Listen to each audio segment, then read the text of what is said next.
Hey, welcome to a new show where I give a quick game review of a game. Review style. I could talk about a thing for about a half hour to an hour, or I could just spew shit at you. Astral Chain. Have you played Bayonetta? Have you played Nier Automata? Then you've played this, but kind of different. It's a mission-based, they're levels, they're just levels. Linear action hack and slash type game where you play as Akira's sister brother.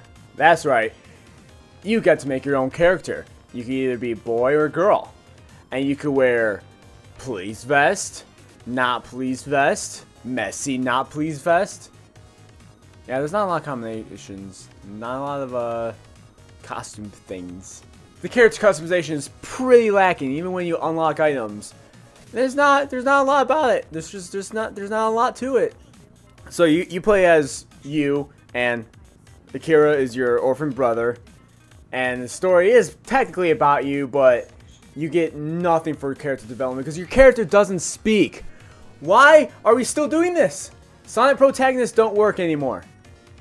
The only reason characters like Link and Mario are silent protagonists is because they've been silent for 30 years. If you're gonna have a story-based game, you gotta have your character talk. Because if your character doesn't talk, but you're like, oh, I'm gonna shove them in the story, it just doesn't work. Persona 5 made it work because he's not actually silent. They just give you a lot of chances to make the thing. You get to choose what you say, and it changes things. They give you a lot of opportunities for that.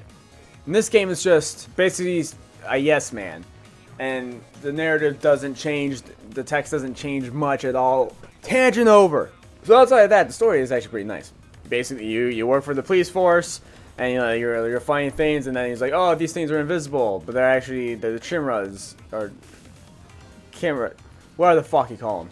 And then they're like, hey, you can control these beasts too, and then they give you beasts that you actually use Astral Chain. There's the game title for you. It makes sense. You control, and then they fight alongside you, and now you can see these invisible things. That doesn't really play too much part of the story after that, but it's still a thing. And then you fight it, and then you realize that your character could connect with it better than just anybody else could connect with them. It's like you're one body because you're gotta be the special chosen character. And then later on in the story, your brother could do that too, but whatever. And yes, my character's a chick, because I'd rather play as a chick than a dude. If I'm going to be looking at a character the entire time I play the game, might as well be a chick. And badass chicks are badass. Don't judge me. And then that all happens, and then the next mission, you're just like, oh, there's a detective thing, because now you actually have to do detective work, which means you gotta gather clues, and then you talk to somebody, and then they ask you questions, and even if you get them wrong, it doesn't matter, because they're like, wait, isn't it like this, or are you fucking stupid, it's like this, and then you just get more points the more answers you get correct. There's no pass or fail, it's just points. So it's basically pretty frivolous.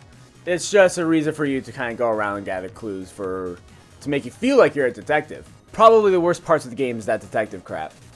Once you get to the actual fighting and the other stuff, it's pretty good. It's Bayonetta with a companion, basically. You attack.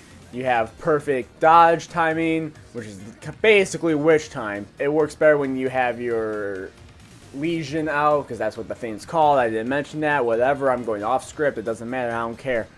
The Legion does the attack thing, and then you do more attacks, and you can level up the legions and stuff like that.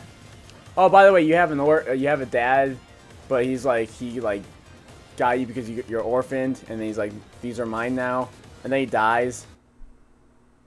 Spoiler alert. That happens in the second mission, whatever, who cares. And then that's supposed to be like sentimental throughout the entirety of the game. And then bullshit happens. I'm not gonna spoil the end of the game for you. You gotta play it for yourself. Essentially, you take your BDSM slave and make him fight there's a point where everybody loses their beasts, legions, except for you. You gather yourself back, and then that becomes a mechanic, because then you're like, oh, I gotta bind the rest of these beasts, which happens throughout the missions, and then you get to get access to more things. So now you have the other people's legions, because you're special, you could change between them, because you're all cool and shit.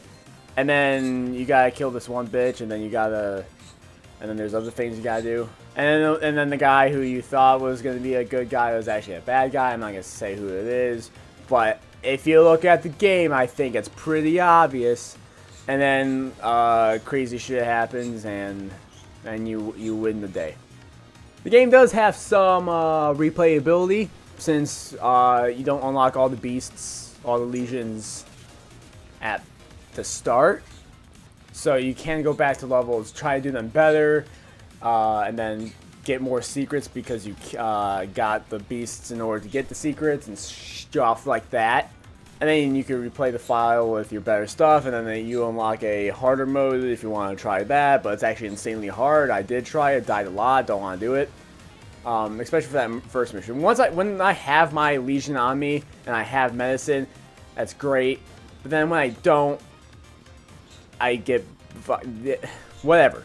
But you could always go back to files and try to do them better and try to unlock more things.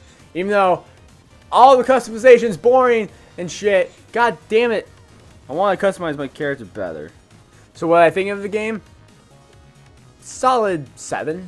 Oh, above average. I give it a pass. It's not the the best crazy thing I've ever played, but it's also not bad. It's a nice fun romp. You just want to kill things and sometimes do stupid detective work. Then go ahead and kill things and do stupid detective work. It's great. So if you like this episode, thumbs up. If you want to see more from us, subscribe. And until next time. Bye.